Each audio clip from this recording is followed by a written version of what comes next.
ప్రభువైన యేసుక్రీస్తు నామమున మీ అందరికి కూడా వందనాలు తెలియజేస్తున్నాను. మరి కొద్ది సమయము దేవుని వాక్యాన్ని మనం ధ్యానించుకుందాం. పరిశుద్ధ గ్రంథంలో నుండి ఆదికాండము 8వ అధ్యాయము 15వ వచనం నుండి 17వ వచనం వరకు చదువుకుందాం. అప్పుడు దేవుడు, నీవును నీతో కూడా నీ భార్యయు నీ కుమారులను నీ కోడండ్రులను ఓడలో నుండి బయటికి రండి. పక్షులు, పశువులు, భూమి మీద ప్రాకు ప్రతి జాతి పురుగులు మొదలైన సమస్త శరీరంలో నీతో కూడానున్న ప్రతి జంతువును వెంటబెట్టుకుని వెలుపలికి రావలను. అవి భూమి మీద బహుగా విస్తరించి భూమి మీద ఫలించి అభివృద్ధి పొందవలనని నోవాహుతో చెప్పెను. దేవునికి మహిమ కలుగును గాక. ఇప్పటి వరకు ఆదికాండము 8వ అధ్యాయము 1 నుండి 14వ వచనం వరకు ఉన్న వాక్య భాగాన్ని మనం ధ్యానించాం. 15వ వచనం నుండి మిగిలిన వచనాలని ఈరోజు మనం ధ్యానించబోచున్నాం. నోవహు అతని కుటుంబము అలాగే అతనితో పాటు ఓడలోనికి ప్రవేశించిన అన్ని ప్రాణులు, పక్షులు, జంతువులు అన్నీ కూడా ఓడలో నుండి బయటికి రావాలని దేవుడు ఆజ్ఞాపించాడు. దేవుడు సెలవిచ్చేంత వరకు నోవహు బయటికి రాలేదు. ఏ క్షణమైతే దేవుడు వారిని బయటికి రమ్మన్నాడో ఆ సమయమున నోవహు అతని కుటుంబీకులు అలాగే అన్ని ప్రాణులు ఓడలో నుండి బయటికి వచ్చాయి. బయటికి వచ్చు సమయమున దేవుడు వారికి ఇచ్చిన ఒక ఆశీర్వాదపు వచనాన్ని మరల జ్ఞాపకం చేస్తున్నాడు. అవి భూమి మీద బహుగా విస్తరించి భూమి మీద ఫలించి అభివృద్ధి పొందవలెనని నోవహుతో చెప్పాను. ఈ మాట ఫలించి అభివృద్ధి నొందుడి అన్న మాట ఆదికాండంలో మనకు కనబడుతుంది. దేవుడు సృష్టి అంతటిని చేసిన తర్వాత ఆదము అవ్వని కూడా సృష్టించిన తర్వాత మీరు ఫలించి అభివృద్ధి నొంది భూమిని నింపుడి అన్న ఆశీర్వాద మాట ఆదికాండం 1వ అధ్యాయంలో కనబడుతుంది. నేను ఇంతకు మునుపు మీకు జ్ఞాపకం చేశాను. ఆదికాండం 1వ అధ్యాయానికి ఆదికాండం 8వ అధ్యాయానికి చాలా దగ్గర సంబంధం ఉంది అని. ఆదికాండం 1వ అధ్యాయంలో కూడా భూమి అంతా జలములతో నిండిపోయింది. 8వ అధ్యాయంలో కూడా భూమి జలములతో నిండిపోయింది. జలముతో నిండిపోయిన ఆ భూమిని దేవుడు ఆరిన నేలగా చేశాడు ఆదికాండం 1వ అధ్యాయం. అలాగే నోవహు జలప్రలయం తర్వాత దేవుడు ఆరిన నేలను ఏర్పాటు చేశాడు. ఆ తరువాత 3వ దినమున దేవుడు అన్ని రకముల ఫలవృక్షములను మొలిపించెను సృష్టిలోని 3వ రోజున. ఇక్కడ మనం చూస్తే బయట అన్ని మొక్కలు మొలవడం, ఒక పావురాన్ని పంపిస్తే ఒలివ మొక్కని తీసుకొని రావడం, ఈ విధంగా మనం ఆదికాండానికి 1వ అధ్యాయానికి 8వ అధ్యాయానికి చాలా దగ్గర సంబంధాన్ని చూడవచ్చు. ఆ తరువాత సృష్టిలోని 5వ రోజున మనం పక్షులను చూస్తాం. ఇక్కడ కూడా అన్ని ప్రాణుల కన్నా మొదట పక్షులు కనబడతాయి. నోవహు ఓడలో నుండి ఒక కాకిని పోవిడిచెను, ఆ తర్వాత ఒక పావురమును పోవిడిచెను. పక్షులు మొదటగా మనకు కనబడుతున్నాయి. ఆ తరువాత మానవుని అన్ని రకాల జంతువులను 6వ రోజునే దేవుడు చేశాడు. ఇక్కడ కూడా చూస్తే పక్షిని ఫస్ట్ బయటికి పంపించిన తర్వాత నోవహు కుటుంబము ఆయనతో పాటు అన్ని రకముల జంతువులు, ప్రాణులు, ప్రాకు పురుగులు అన్నీ కూడా ఒకేసారి ఓడలో నుండి బయటికి వచ్చాయి.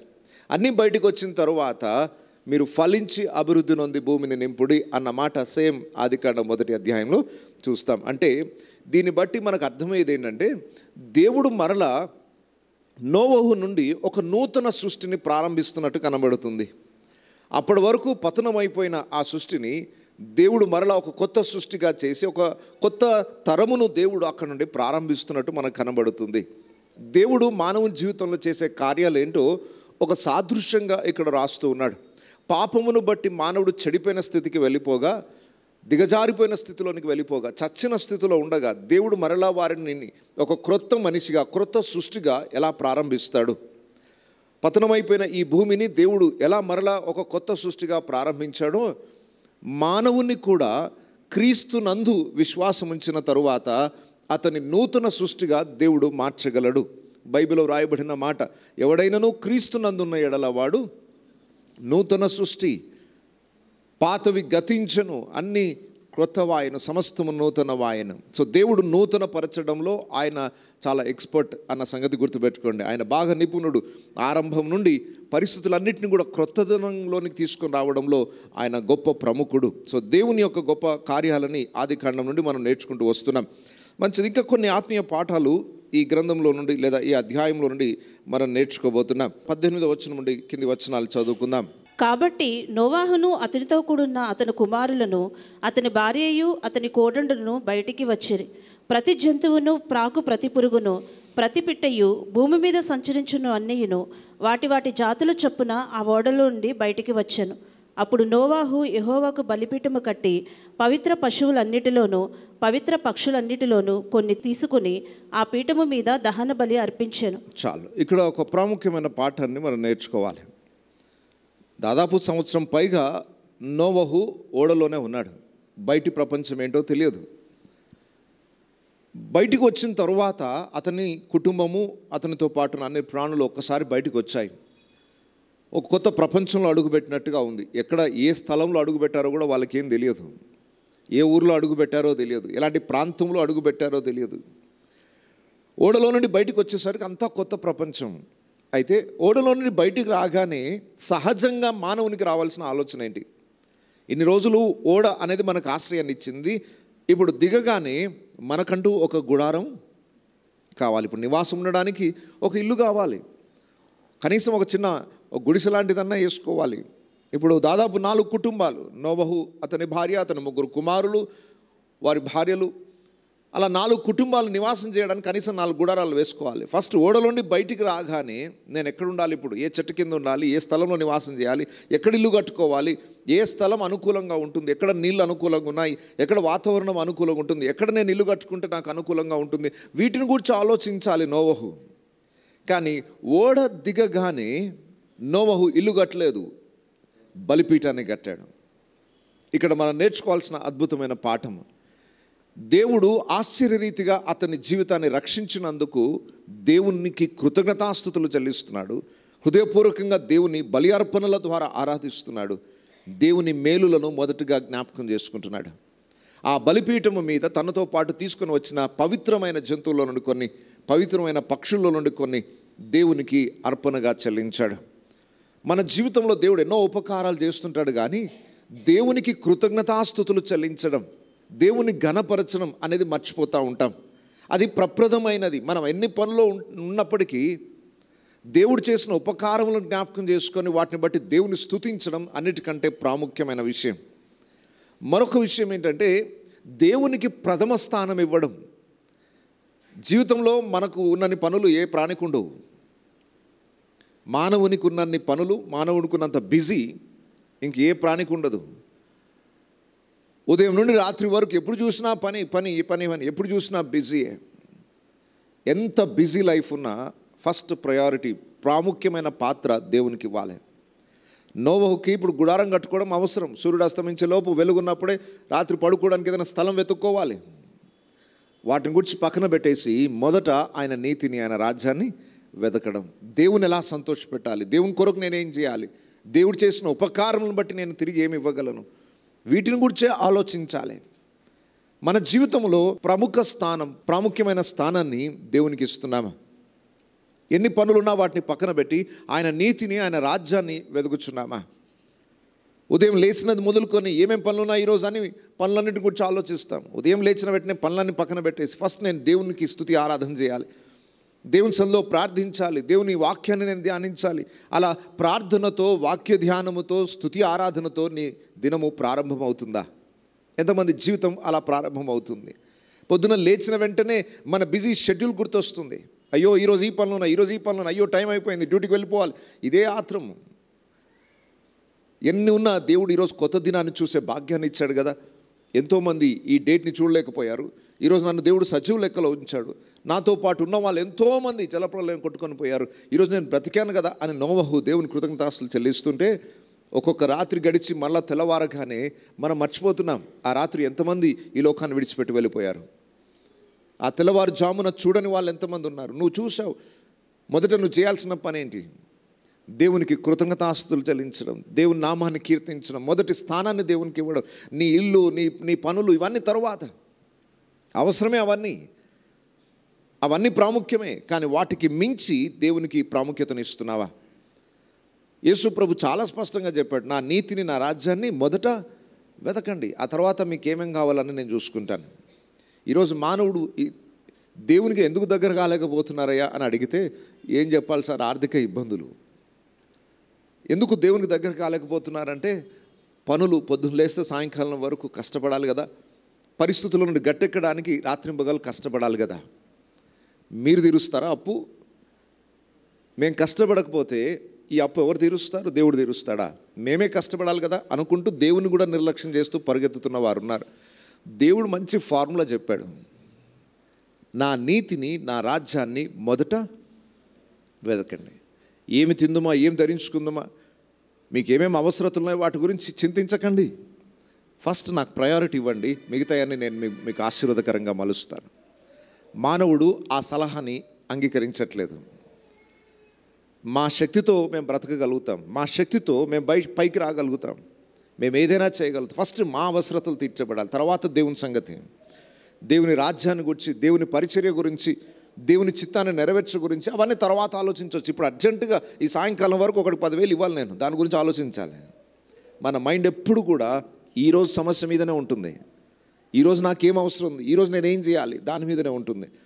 దేవునికి తెలుసు మన అక్కర్లేంటో, ఆయనకు మనకంటే బాగా తెలుసు. అక్కర్లను తీర్చగలిగిన సమర్థుడు కూడా ఆయనే. సరే, సాయంకాలం వరకు దేవుని పక్కన పెట్టి నువ్వు ఎంతో ప్రయాసపడతావు, ఆ ప్రయాసానికి తగిన ప్రతిఫలం వస్తుందా? నీ కష్టాడితం అంతా కూడా చిరిగిపోయిన సంచిలో వేసినట్టు అయిపోతుంది. ఎంతో కష్టపడుతున్నావు, పోనీ మరి గట్టెక్కుతున్నావా? నీ సొంత సామర్థ్యంతో దేవుని పక్కన పెట్టి దేవుని నిర్లక్ష్యం చేసి మరి నీ జీవితాన్ని ముందుకు నడిపించుకోవాలని ప్రయత్నం చేస్తున్నావు. ఎంతవరకు విజయాన్ని సాధించగలిగావు? యేసు ప్రభువు స్పష్టంగా చెప్పాడు, నాకు వేరై ఉండి మీరు ఏమీ చేయలేరు. ఏదైనా మీరు చేయాలి, ఈ భూమి మీద ఏదైనా మంచి సాధించాలంటే ఖచ్చితంగా దేవుని కృప కావాలి, దేవుని సహవాసం కావాలి, దేవుని సహాయం కావాలి. దేవునే పక్కన పెట్టి ఈ లోకంలో ఏదో సాధించాలనుకుంటున్న వారు ఉన్నారు. ఇంకా చెప్పాలంటే ఆదివారం దేవుని సన్నిధిలో సమాజంగా కూడుకొనుట కూడా చాలామంది నిర్లక్ష్యం చేస్తున్నారు. ఏంటి అంటే, ఆ రోజు కూడా పని ఉంది సార్, ఆ రోజు కూడా పని చేయకపోతే మా ఆర్థిక ఇబ్బందుల నుండి మేము గట్టెక్కలేము. సరే, 1 సంవత్సరం పాటు చర్చ్ మానేశారు కదా, 2 సంవత్సరాలు మానేశారు కదా, మానేసి పనులు చేసుకుంటున్నారు, సమస్యల నుండి బయటికి రావాలని మీ సొంత శక్తితో ప్రయాసపడుతున్నారు. ఎంత అప్పు తీర్చగలిగారు? ఎంత వెనకేయగలిగారు? ఎంత ఆశీర్వాదాన్ని చూడగలిగారు? ఎవరైనా అలా మానేసి పని అనుకుంటూ పరిగెత్తున్న వాళ్ళని వెళ్ళి ప్రశ్నించండి. సరే, 2 సంవత్సరాలు దేవుని మందిరానికి రాలేదు కదా, 1 సంవత్సరం పాటు దేవుని దగ్గర రాలేదు కదా, రాకుండా మరీ కష్టపడ్డావు కదా, ఏం సాధించావు? ఏం ఆశీర్వాదాన్ని నీ జీవితంలో చూసావు? దేవునికి వేరే ఉండి ఏం చేయగలుగుతారని. ప్రథమ స్థానం దేవునికి ఇవ్వకపోతే మిగిలిన జీవితం అంతా కూడా వ్యర్థమే అన్న సంగతి మర్చిపోకండి. ఇది నోవహు మనకు నేర్పించిన పాఠం. ఓడలో నుండి దిగిన వెంటనే దేవుని కృపను జ్ఞాపకం చేసుకున్నాడు, దేవుని ఉపకారములను జ్ఞాపకం చేసుకున్నాడు. దేవా, నాతో పాటు ఎంతోమంది ఉండేవారు, మా బంధువులు, స్నేహితులు, మా ఊరి ప్రజలు, ఈరోజు ఎవరు లేరు. అంతమంది జలప్రలయంలో నశించిపోగా నన్ను, నా కుటుంబాన్ని రక్షించావు.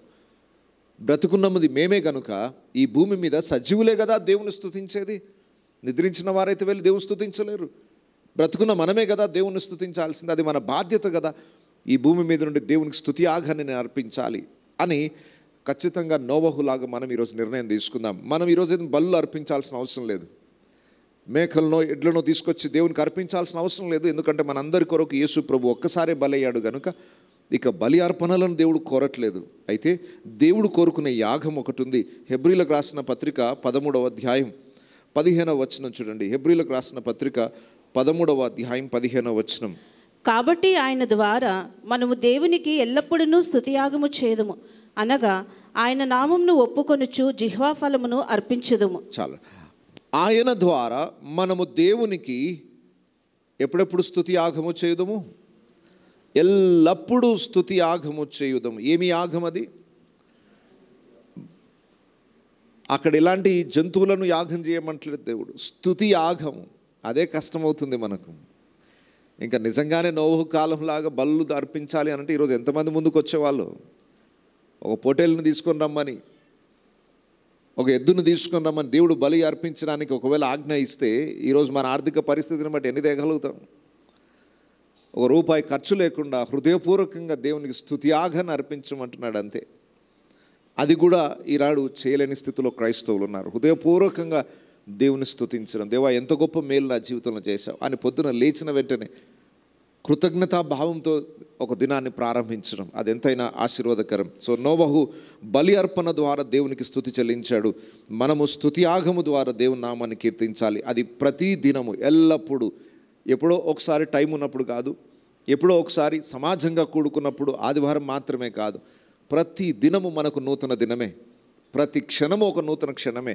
దేవుని ఎల్లప్పుడూ స్తుతించాలి. అది మన జీవితంలో ప్రాముఖ్యమైన పాత్ర వహించాలి. ఇలాంటి పని ఇజ్రాయిలీలు కూడా ఒక సందర్భంలో చేశారు. ఇజ్రాయిల్ అందరూ బబులోను చెరలోనికి వెళ్ళిపోయారు. చెరలో నుండి దేవుని వాగ్దానం ప్రకారం మరలా కొన్ని సంవత్సరాలకు బయటికి వచ్చారు. మొదటిగా వచ్చిన గుంపు యెరూషలేం దేవాలయాన్ని బాగు చేయాలనుకున్నారు. వారందరూ కూడా యెరూషలేంకి వచ్చిన వెంటనే వారు చేసిన పని ఏంటి చూడండి. 70 సంవత్సరాలు బబులోను దేశంలో చెరలో ఉన్నారు. ఆ తరువాత దేవుడు దయదలిచి వారికి స్వతంత్రతను ఇచ్చాడు. ఎన్నో మైళ్ళ దూరంలో వాళ్ళు 70 సంవత్సరాలు గడిపారు. అంటే దాదాపు ఒక తరం అయిపోయింది, కొత్త తరం వచ్చేసింది.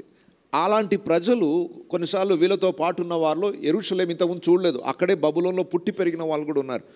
అలాంటి ప్రాంతం నుండి వాళ్ళు 70 సంవత్సరాల తర్వాత యెరూషలేంకి వస్తే పరిస్థితి ఎలా ఉంటుందో ఊహించండి. మీరే మీ సొంత ఊరు నుండి విడిచిపెట్టి వెళ్ళిపోయారు. 70 సంవత్సరాల తర్వాత మీరు మరలా ఇంటికి వచ్చారు. ఇంటికి రాగానే ఏం చేస్తారు? ఆ ఊరికి రాగానే ఫస్ట్ ఏం చేస్తారు చెప్పండి? మీరు అక్కడికి వచ్చారు, అక్కడ నివాసం చేయాలి. నివాసం ఉండడానికి ఏం చేస్తారు? ఫస్ట్ మీ పాడుబడ్డ ఇల్లుని చూసుకుంటారు. ఒకవేళ ఇల్లు బాగానే ఉంటే, కూలిపోకుండా ఉంటే లోపలికి వెళ్ళి మొత్తం 70 సంవత్సరాల ధూళి ఉంటుంది లోపల. ఊహించండి ఎలా ఉంటుందో. దాన్ని ఊడ్చుకునే పనిలో ఉంటాం. లేదా కూలిపోతే ఇల్లు కట్టుకునే పని, మళ్ళీ ఇక్కడ నివాసం చేయాలి కదా. మనం 70 ఏళ్ళ తర్వాత వచ్చాం, మన ఇల్లు ఎంత శిథిలం అయిపోయింది, దీన్ని బాగు చేసుకోవాలి. ఈరోజు మనం ఈ గృహంలో నివాసం చేయాలి, ఫస్ట్ ఇంటి పనులు చూసుకోవాలి. కానీ ఈ ఇజ్రాయేల్ ప్రజలు యెరూషలేంకి రాగానే ఏం చేశారో చూడండి. ఎజ్రా గ్రంథం 3వ అధ్యాయం మొదటి 3 వచనాలు.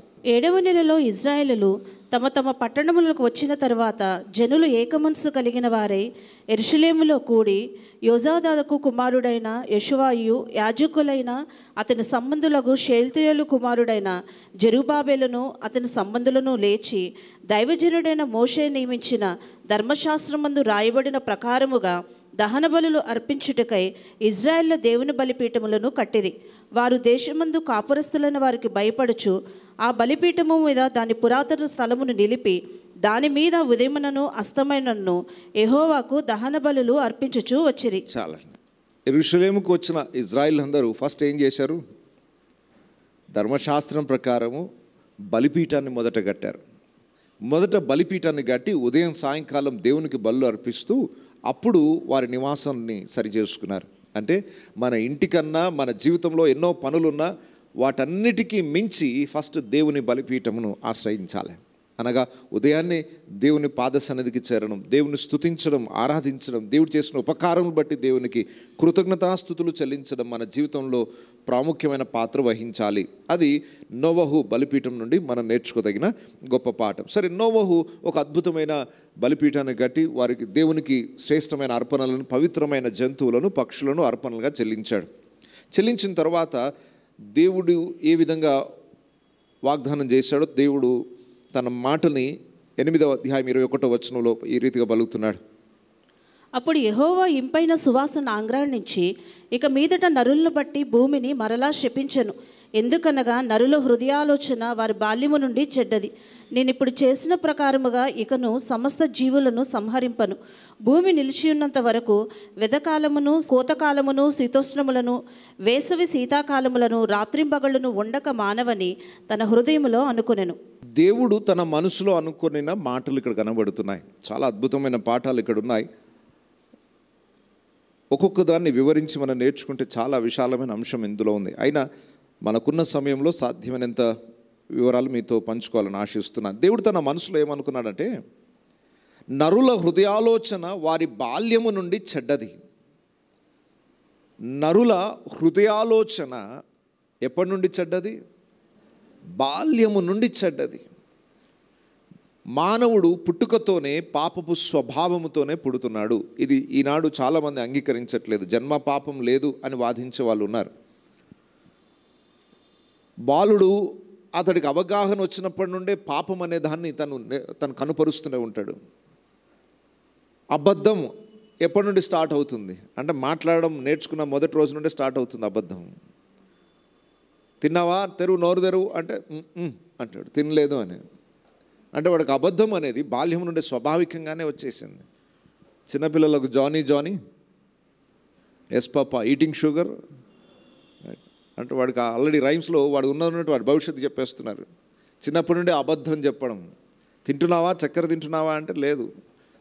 ఓపెన్ యువర్ మౌత్, నోరు తెరువు అనగానే చక్కెర కనబడింది. అంటే వాడు ఇప్పుడు దాకా చెప్పింది ఏంటి? అబద్ధం. ఎవరు చెప్పారు అబద్ధం చెప్పమని? స్కూల్కి వెళ్ళి నేర్చుకున్నాడా? స్కూల్కి వెళ్ళి రైమ్స్ నేర్చుకుంటున్నాడు, కానీ స్కూల్లో కాదు అబద్ధాలు నేర్చుకుంది. స్వాభావికంగానే మన ఇంట్లో నేర్చుకున్నాడా అంటే లేదు. పుట్టుకతోనే మనిషి శరీరంలో పాపపు స్వభావం ఉంది. ఆదాము యొక్క నేచర్, ఆదాము యొక్క స్వభావం అందరిలో పనిచేస్తుంది. కాబట్టి బాల్యము నుండి నరుల యొక్క హృదయాలోచన కేవలము చెడ్డది. దేవుడు దాన్ని గ్రహించాడు. వారి బాల్యము నుండి చెడ్డది.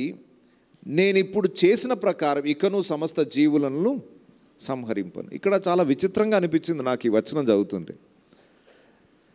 నరుల హృదయాలోచనలు బాల్యము నుండే చెడ్డవి. చెడిపోయాడు మానవుడు, కాబట్టి నాశనం చేయాలి వీళ్ళని అనాలి.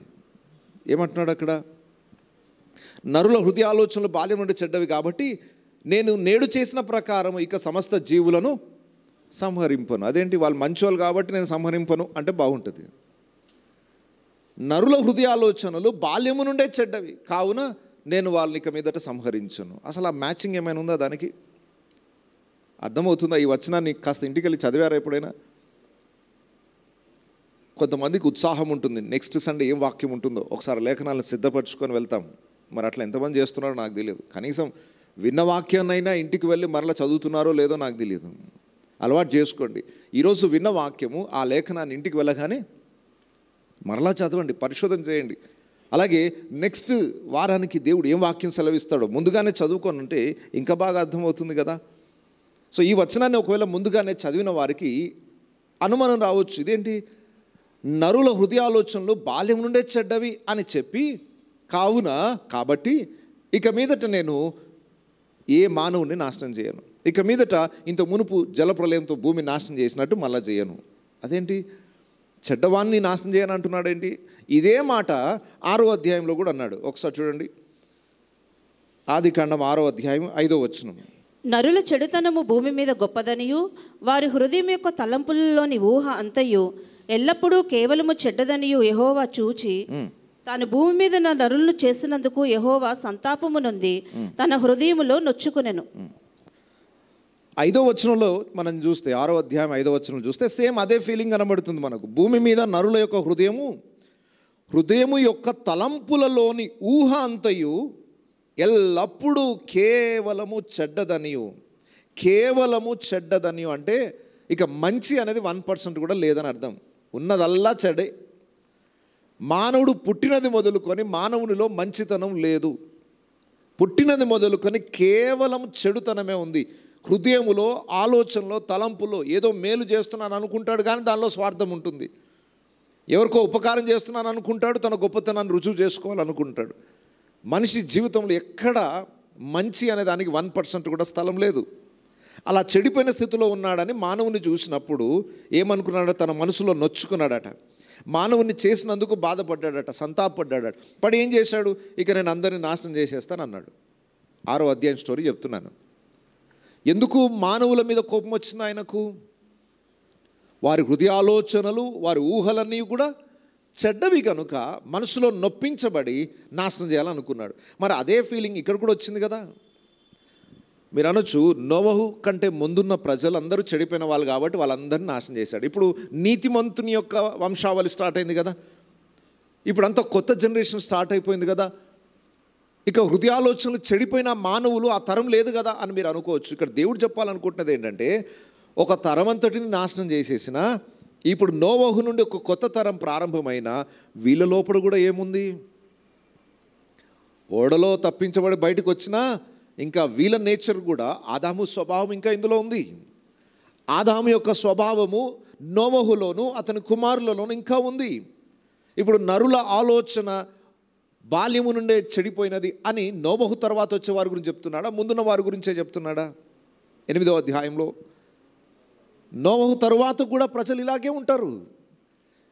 6వ అధ్యాయంలో చెడిపోయిన స్థితిలో మానవుడు ఎలా ఉన్నాడో, ఓడలో నుండి బయటికి వచ్చిన తర్వాత కూడా ఇప్పుడు కొత్త జనరేషన్ స్టార్ట్ అవుతున్న ఇలాంటి చెడు భూమి మీద లేదు. ఇప్పుడు ఫ్రెష్గా ఉంది, కొత్త సృష్టిగా ప్రారంభమైంది. అయినా మానవుడు అదే స్వభావంతో ఉన్నాడు, ఇంకా మట్టి శరీరంలోనే ఉన్నాడు కనుక వాడి ఆలోచనలన్నీ కూడా చెడిపోయినవే. మరి అప్పుడు అదే పరిస్థితి, ఇప్పుడు అదే పరిస్థితి. అప్పుడేమో నాశనం చేసేస్తానన్నాడు, ఇప్పుడేమో నేనేం నాశనం చేయను అన్నాడు. ఏం తేడా? ఒక పరిస్థితిని చూడగానే దేవుడు ఒకప్పుడేమో బాగా బాధపడిపోయి నాశనం చేస్తానన్న దేవుడే అదే పరిస్థితి మరలా రాబోతుంది కదా, కానీ ఈసారి మాత్రం నేనేం చేయను. అంత మార్పు ఎలా వచ్చింది? ఆయన ఇలాంటి నిర్ణయం ఎందుకు తీసుకున్నాడు దేవుడు? అర్థమవుతుందా మీకు? పరిస్థితి అలాగే ఉంది, స్పందన డిఫరెంట్గా ఉంది. 6వ అధ్యాయంలో ఒకలాగా స్పందించాడు, 8వ అధ్యాయంలో ఒక విధంగా స్పందించాడు. మరలా చూడండి ఆ వచనం, ఇక మీదట నరులను బట్టి భూమిని మరలా నేను శపించను. శపించాడట. ఇంతకు మునుపు శపించాడు. ఫస్ట్ ఆదాము అవ్వ పాపం చేసినప్పుడే భూమిని శపించాడు.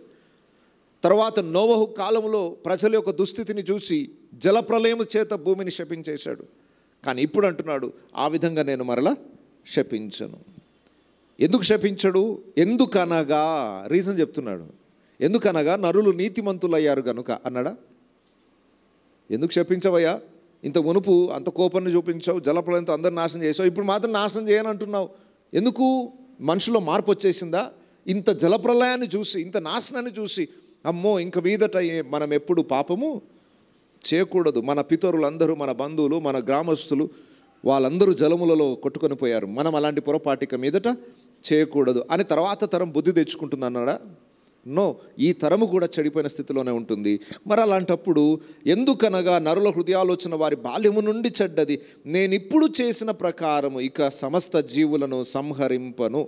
అది మాత్రమే కాకుండా 22వ వచనంలో అంటున్నాడు, భూమి నిలిచి ఉన్నంత వరకు వెదకాలము, కోతకాలము, శీతోష్ణములను, వేసవి శీతకాలములను, రాత్రి పగలను ఉండక మానవని తన హృదయములో అనుకొనెను. మానవులకు బెస్ట్ గురించి ఆలోచిస్తున్నాడు. ఇంత చెడిపోయిన వాళ్ళ గురించి మళ్ళీ బెస్ట్ ఎలా ఆలోచిస్తున్నావయ్యా? ఈ 2 వచనాల్లో దేవుని మనసు ఇంతగా డిఫరెంట్గా ఆలోచించడానికి కారణం ఏంటి? ఏం లేదు, ఒకటే కారణం. ఏంటంటే నోవహు బలి అర్పించాడు. బలి అర్పించిన తరువాత ఇది దేవుని ఆలోచన. మీరు అక్కడ బాగా గమనిస్తే ఈ మాటలు దేవుడు ఎప్పుడు చెప్పాడో తెలుసా? 21వ వచనం, అప్పుడు యెహోవా ఇంపైన సువాసనను ఆగ్రానించి, మనసులో ఈ ఆలోచన వచ్చింది. అంటే నోవహు అర్పించిన అర్పణ తరువాత దేవుడు ఒక నిర్ణయం తీసుకున్నాడట. ఆ అర్పణను ఆస్వాదించి, అంటే నోవహు బలి అర్పించితే, ఆ రక్తప్రోక్షణ జరిగితే, ఆ ప్రాణం విలవిల్లాడిపోతే ఆయన ఆనందించాడా? కొంతమందికి ఇది, నాస్తికులకు, దేవుని వాక్యాన్ని వ్యతిరేకించే వాళ్ళకి ఇది చాలా విడ్డూరంగా అనిపిస్తుంది. ఏంటి, మీ దేవుడు అంత ప్రాణం విలవిల్లాడిపోతుంటే, జంతువు రక్తప్రోక్షణ జరుగుతూ ఉంటే, అంత బాధకరమైన సన్నివేశాన్ని చూసి ఆయన ఇంపైన సువాసన ఆగ్రహాన్ని, ఏం సువాసన వస్తుంది అక్కడ? కంపు కొట్టేస్తుంది. అక్కడ బలు అర్పించే స్థలానికి వెళ్తే అక్కడ అంత రక్తప్రోక్షణ జరిగి అంత చాలా భయంకరంగా, అక్కడ ఒక క్షణం కూడా నిలబడలేని పరిస్థితి ఉంటుంది. దాన్ని చూపించి ఇంపైన సువాసనను ఆగ్రహించి, అసలు ఏంటి దేవుడు, ఆయనకి ఇష్టమైంది ఏంటి, ఆయన అక్కడున్న స్మెల్ని ఆస్వాదించడం ఏంటి? దేవుని యొక్క మనసు అందరికీ అంత సులభంగా అర్థం కాదని. దేవుని చాలా ఈజీగా విమర్శించవచ్చు, కానీ అర్థం చేసుకోవడం మాత్రం అంత ఈజీ కాదు. దేవుని చాలామంది దూషిస్తారు, ఎందుకంటే అర్థం కాడు కాబట్టి. అర్థం కావడం చాలా కష్టం. అర్థమైన వాడు ధన్యుడు. కొంతైనా దేవుని హృదయాన్ని అర్థం చేసుకున్నవాడు దేవుని ఏ క్షణాన విడిచిపెట్టడు. దేవుని మనసు ఇక్కడ అర్థం కావాలి. ఏంటంటే అక్కడ బలి అర్పిస్తూ ఉండగా ఆయనకు తన ప్రణాళిక గుర్తొచ్చింది. తన కుమారుడైన క్రీస్తును నేను బలిగా అర్పించబోతున్నాను. ఆ బలి ఆయనకు సువాసనగా ఉంది. ఆ బలియాగాన్ని బట్టి ఈ చెడిపోయిన మానవులను నేను ఇక శిక్షించకుండా కాపాడగలను. అక్కడ బలి అనేది మధ్యలో ఒక ప్రత్యేకమైన స్థానాన్ని ఆక్రమించింది. దేవుడు ఇక్కడ ఆస్వాదించేది నోవహు బలిని మాత్రమే కాదు, ఈ బలి స్థలములో తన కుమారుని గురించి జ్ఞాపకం చేసుకుంటున్నాడు. ఎఫెసీయులకు రాసిన పత్రిక 5వ అధ్యాయం 2వ వచనం, క్రీస్తు మిమ్మల్ని ప్రేమించి పరిమళ వాసనగా ఉండుటకు మన కొరకు తను తాను దేవునికి అర్పణగాను బలిగాను అప్పగించుకొనెను. చాలండి, ఇక్కడ బాగా గమనించండి. క్రీస్తు మిమ్మును ప్రేమించి పరిమళ వాసనగా ఉండుటకు, దేని కొరకు? తండ్రి అయిన దేవునికి ఇష్టమైన యాగముగా ఉండడానికి ఎవరు అప్పగించుకున్నారు? యేసుక్రీస్తు మనని ప్రేమించి తను తాను దేవునికి అర్పణగాను బలిగాను అర్పించుకొనెను. నోవహు బలి అర్పించగానే తండ్రి అయిన దేవునికి జ్ఞాపకం వచ్చింది, తన కుమారుడు ఒకరోజు భూమి మీద బలి కాబోతున్నాడు. ఆ బలిని దృష్టిలో పెట్టుకున్నాడు. తన కుమారుని యొక్క బలి దేవునికి ఇష్టమైన యాగమైంది. ఎందుకంటే ఆ ఒక్క బలి ద్వారా ఈ చెడిపోయిన మానవుడు రక్షింపబడే అవకాశం ఉంది. బాగా గుర్తుపెట్టుకోండి, మానవుడు ఇంత ఓడలో నుండి బయటకు వచ్చినా చెడిపోయిన స్థితిలోనే ఉన్నాడు. మట్టిలో ఉన్నంత కాలము ఈ పాపపు స్వభావం మనిషిని విడిచిపెట్టదు. ఇలాంటి జలప్రలయాలు వాళ్ళ కళ్ళ ముందు ఎన్ని జరిగినా మనిషి మారడు. బాగా గుర్తుపెట్టుకోండి, నీ కళ్ళ ముందు ఏదో ప్రమాదం జరిగింది, ఒకటి తాగి తాగి తాగి శరీరంలో ఉన్న అవయవాలన్నీ పాడైపోయి చచ్చిపోయాడు నీ కళ్ళ ముందే. తాగుడు మానేస్తాడా ఈ చూసినవాడు?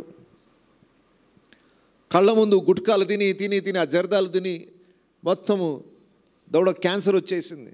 అలాంటి వాళ్ళు కళ్ళ ముందు ఎంతమంది చచ్చిపోతారు? అయినా బుద్ధి రాదు. మనిషి హృదయం చెడిపోయిన స్థితిలో ఉంది. అంటే ఎంత ప్రమాదకరమైన విషయాలను చూపించినా మానవుడు తను తప్పు తెలుసుకోడు, గ్రహించడు, పశ్చాత్తాపడు, మారు మనసు పొందడు, చెడిపోయిన స్థితిలో ఉన్నాడు. మరి ఇలాంటి వాడిని మరలా కడిగి పవిత్రపరిచి బాగు చేసి కొత్త జీవితాన్ని ఇవ్వగలిగేది ఏముంది? ఇక మానవుడు ఇలాగే చెడిపోతాడు, దేవుడు ఇలాగే నాశనం చేసుకుంటూ వెళ్ళిపోతాడా అంటే లేదు లేదు, నేను నాశనం చేయను, వాళ్ళని రక్షించి ఏర్పాటు చేస్తున్నాను, వారి కోసం ఒక బలియాగాన్ని ఏర్పాటు చేస్తున్నాను. కాబట్టి ఈ చెడిపోయిన మానవుడు తనంతా తాను బాగుపడ్డాడు. ఇలాంటి దృశ్యాలు ఎన్ని చూపించినా బాగుపడ్డాడు. ఇతడు బాగుపడే ఒక బలియాగం ఉంది. నా కుమారుడు నాకు సువాసనగా తన బలిని అర్పించబోతున్నాడు, తను తానే అర్పించుకోబోతున్నాడు. దాన్ని బట్టి ఇక మీదట ఈ భూమి అంతటిని నాశనం చేయను. బలి అర్పించిన తర్వాత దేవుడు చెప్పిన మాట ఇది. వారు ఓడలో నుండి బయటికి రాగానే దేవుడు చెప్పిన మాట కాదు, మీరు ఫలించి అభివృద్ధి నొందుడి అని అన్నాడు. ఎప్పుడు? ఓడ నుండి బయటికి రాగానే. కానీ బలి అర్పించిన తర్వాత ఇది కూడా నోవహుతో చెప్పలేదు, ఏ మనిషితో చెప్పలేదు, తన మనసులో. నాకు విచిత్రమైన విషయం ఏంటంటే, నా మనసులో ఏముందో మీరు చెప్పగలరా? ఏ మానవుడు చెప్పలేడు. ఒక మనిషి మనసులో ఏముందో ఎదుటివాడు ఏం చెప్పలేడు కదా. దేవుని మనసులో ఇలా అనుకున్నాడని మోషకిట్లా తెలిసింది చెప్పండి. ఈ గ్రంథాన్ని రాసేది మోషే. దేవుని మనసులో ఏమనుకున్నాడో మోషే అది గ్రహించి రాస్తున్నాడు. అంటే మోషకి ఎంత గొప్ప ప్రత్యక్షత వచ్చిందో చూడండి. దేవుడు మాట్లాడిన మాటనే కాదు, దేవుడు తన మనసులో అనుకున్నది కూడా మోషకి చెప్పాడు. అంటే దేవుడు మోషకి ఎంత దగ్గర అయ్యాడో దాన్ని బట్టి మనం అర్థం చేసుకోవాలి. ఆయన తన మనసులో ఇలాగూ అనుకునేను. నోవహుతో కూడా చెప్పలేదు దేవుడు, ఇక మీద నేను నాశనం చేయను అన్న మాట ఇక్కడ చెప్పలేదు. తన మనసులో అనుకున్నాడు. ఆ మనసులో ఎప్పుడు అనుకున్నాడు? మోషే కాలానికి అక్కడ నోబహు కాలానికి చూస్తే కొన్ని వందల సంవత్సరాల గ్యాప్. ఎప్పుడో 100 సంవత్సరాలకు పూర్వము దేవుడు మనసులో ఏమనుకున్నాడో మోషేకి చెప్పి, నేను ఆ రోజు ఇలా అనుకున్నాను, ఇది రాయి అని చెప్పి రాయించాడట. అసలు దేవుని స్నేహం, మోషేతో ఉన్న స్నేహం అది చాలా వింతైనది. అసలు ఆదాము అవ్వ స్టోరీ అంతా దేవుడు చెప్పకపోతే మోషేకి ఎలా తెలుస్తుంది? వాళ్ళు ఏమేమి అనుకున్నారు, వాళ్ళు ఏమేమి మాట్లాడారు, ఇవన్నీ కూడా దేవుడు స్వయంగా మోషేతో చెప్పడం, ఉన్నట్టుగా మోషే ఈ గ్రంథంలో రాయడం. ఇది దేవుని ఆత్మ ద్వారా జరిగిన కార్యం. మనుషుడు ఊహతో రాసేది కానే కాదు, దేవుని తలంపులను కూడా తెలుసుకున్నాడు. ఒక గొప్ప భాగ్యం మోషేకి దొరికింది. సరే, ఇక్కడ మనం గమనించినట్లయితే ఆ బలి అనేది ఒక గొప్ప యూటర్న్ తీసుకొచ్చింది ప్రకృతికి. మొత్తం ఈ సమాజానికి, మానవ జీవితానికి ఒక అద్భుతమైన దయను తీసుకొని వచ్చింది. ఎందుకంటే 6వ అధ్యాయంలో ఉన్నట్టుగానే 8వ అధ్యాయంలో కూడా మానవుని పరిస్థితి ఉంటే 6వ అధ్యాయంలో జరిగినట్టే నాశనం మరలా భూమి మీదకి రావాలి. భూమి అంతా కూడా మరలా నాశనానికి సిద్ధమవుతున్నట్టే. మరలా నోవహు నుండి వంశావళి వృద్ధి చెందగానే మరలా దేవుడు మొత్తం నాశనం చేయాల్సిందే, అదే తీర్పుని ప్రకారం. కానీ దేవుడు ఇక్కడ మానవుని కొరకు ఒక ప్రత్యేకమైన విడుదల ఏర్పాటు చేశాడు. ఆ విడుదలను బట్టి వాళ్ళకు ఒక వాగ్దానం కూడా మనసులో నిర్ణయించుకున్నాడు. ఏంటట? భూమి ఉన్నంత వరకు 22వ వచనం ఒక అద్భుతమైన వాగ్దానం. ఈ వాగ్దానము ఆ బలిని ఆధారం చేసుకొని ఉన్నదన్న సంగతి మర్చిపోకండి. భూమి నిలిచి ఉన్నంత వరకు వెదకాలమును కోతకాలమును శీతోష్ణములను వేసవి శీతకాలములను రాత్రి పగలును ఉండక మానవని తన హృదయములో అనుకొనెను. ఇక మానవులను ఇలా జలప్రలయంతో నాశనం చేసినట్టు పూర్తిగా అందరిని ఒకేసారి నాశనం చెయ్యను. ఇప్పుడు నోవహు ఓడలో నుండి బయటకు వచ్చాడు. బయటికి రాగానే డేట్ ఎంత అయ్యుండొచ్చు? ఆయనకు లెక్కలు ఎలా తెలిసాయి? ఇది రాత్ర, పగల, ఇది ఏ నెల, ఇప్పుడు ఏ సీజన్ ఇది? అప్పటి వరకు భూమి మొత్తం మబ్బులు కప్పిపోయి ఉంటాయి. 40 రాత్రింబగలు ప్రచండమైన వర్షం, భూమి అంతా కూడా జలమయం, ప్రకృతి అంతా మార్పులు చేర్పులు జరిగిపోయాయి. ఇది ఎండాకాలమా, వానకాలమా, చలికాలమా, అసలు ఏంటి, ఏ కాలమో సీజన్ కూడా తెలిసేది కాదు. బయటకు వచ్చిన తర్వాత ప్రతిదీ దేవుడు తెలియజేస్తున్నాడు. అంటే మీరు సీజన్లో ఏం మార్పులు రావు, మీకు ఎన్నెన్ని విషయాలలో సేమ్ ఉంటుందో చూడండి. వెదకాలము, కోతకాలం, అంటే విత్తనాలు విత్తే కాలం ఒకటి ఉంటుంది, కోత కోసే కాలము ఒకటి ఉంటుంది. సేమ్ ఇంతకు మునుపు ఎలాగైతే విత్తనాలు విత్తి పంటను కోయడానికి మీరు కాలం నిర్ణయించేవాళ్ళో ఇప్పుడు కూడా అలాగే జరుగుతుంది. కాలంలో ఏం మార్పు రాదు. శీతోష్ణములు అంటే చలిగా ఉండడం కానీ వేడిగా ఉండడం కానీ, ఆ ప్రకృతిలో టెంపరేచర్ మార్పులు కూడా ఏమీ తేడా ఉండదు. వేసవి, శీతాకాలం అంటే సీజన్స్, చలికాలము, ఎండాకాలము, వర్షాకాలం ఇవేవి కూడా మరి తగ్గిపోవు, వాటి కాలం ప్రకారం అవన్నీ వస్తుంటాయి. రాత్రింబగళ్ళును ఉండక మానవని తన హృదయములో అనుకొనెను. డే అండ్ నైట్ కూడా ఉంటాయి, రాత్రి ఉంటుంది, పగలు ఉంటుంది. దేవుడు అన్ని సీజన్స్ని ఇస్తానని వాగ్దానం చేశాడు. దాంట్లో ఏం మార్పు ఉండదు. ఇప్పటి వరకు జరిగిన వాతావరణ మార్పులు ఎఫెక్ట్ తర్వాత ఏముండదు, భూమి నిలిచినంత వరకు. సరే, ఒక్క మాట నేను చెప్తాను, ఇది చాలా విశాలమైన అంశం అవుతుంది. దేవుని చిత్తమైతే దాన్ని నెక్స్ట్ వారం మనం ధ్యానం చేసుకుందాం. జస్ట్ ఒక మాట చెప్పి నేను ముగిస్తాను. 22వ వచనం, భూమి నిలిచి ఉన్నంత వరకు. ఎప్పటి వరకు ఈ సీజన్స్ మార్పు చేర్పులు జరగకుండా ఉంటాయి? భూమి నిలిచి ఉన్నంత వరకు. అంటే ఒక కండిషన్ ఉంది, స్టార్ మార్క్ పెట్టేసి కండిషన్స్ అప్లై. ఈ సీజన్స్ అన్నీ కూడా బ్రేక్ కాకుండా, డే అండ్ నైట్ అనేది మార్పు చేర్పులు జరగకుండా ఎప్పటి వరకు ఉంటుంది? భూమి నిలిచి ఉన్నంత వరకు. అంటే అర్థం ఏంటి? భూమి నిత్యము నిలిచి ఉండదు అని జ్ఞాపకం చేస్తున్నాడు ఇక్కడ. ఆరంభంలోనే చెప్తున్నాడు, నేను నాశనం చేయనంటే అసలే భూమి మొత్తం నాశనం కాకుండా ఇదే స్వర్గం అయిపోతుంది కాదు, దీనికి కూడా ఎక్స్పైరీ ఉంది, ఇది కూడా పాడైపోయే రోజు ఒకటి ఉంది. ఈ భూమి ఆకాశములో లయమైపోతాయి అని దేవుడు ఎన్నోసార్లు జ్ఞాపకం చేశాడు. ఈ భూమి శాశ్వతమైన స్థలం కాదు. అయితే ఈ భూమి ఉన్నంత వరకు ఈ సీజన్స్, కాలములు అనేవి యథావిధిగా కొనసాగుతాయి. భూమి ఉన్నంత వరకు అన్న మాటని ఈరోజు మనం హెచ్చరికగా తీసుకోవాలి. ఈ భూమి కొంతకాలమే ఉంటుంది. ఇక్కడే స్వర్గాన్ని సంపాదించుకోవాలి, ఇక్కడే ఏదో సాధించాలి, ఇక్కడే 10 తరాల కూడుకు కూడా పెట్టుకోవాలి, ఇలా కలలు కంటున్న వాళ్ళు ఈ సత్యాన్ని గ్రహించట్లేదు. మనము స్థలము సంపాదించుకోవాల్సింది నిత్యత్వంలో. ఈ భూమి మీద స్థిరమైన నివాసము మనకు లేదు. ఈ భూమి మీద టెంపరీగా బ్రతకడానికి ఏదో గుడారాలు వేసుకుంటున్నాం అంతే. శాశ్వతమైన నివాసము పరలోకమందున్నది. కాబట్టి ఇక్కడ సంపాదించి ఇక్కడ ఏదో సాధించడం అన్న ఆలోచన కన్నా నిత్యత్వంలో సంపాదించుకోవాలి. ఇది 4 రోజుల్లో విడిచిపెట్టి వెళ్ళిపోయేదే. ఇది నా కుమారుడో నా కుమార్తెను ఎవరో అనుభవిస్తారు అనుకుంటూ కలలు కనకండి.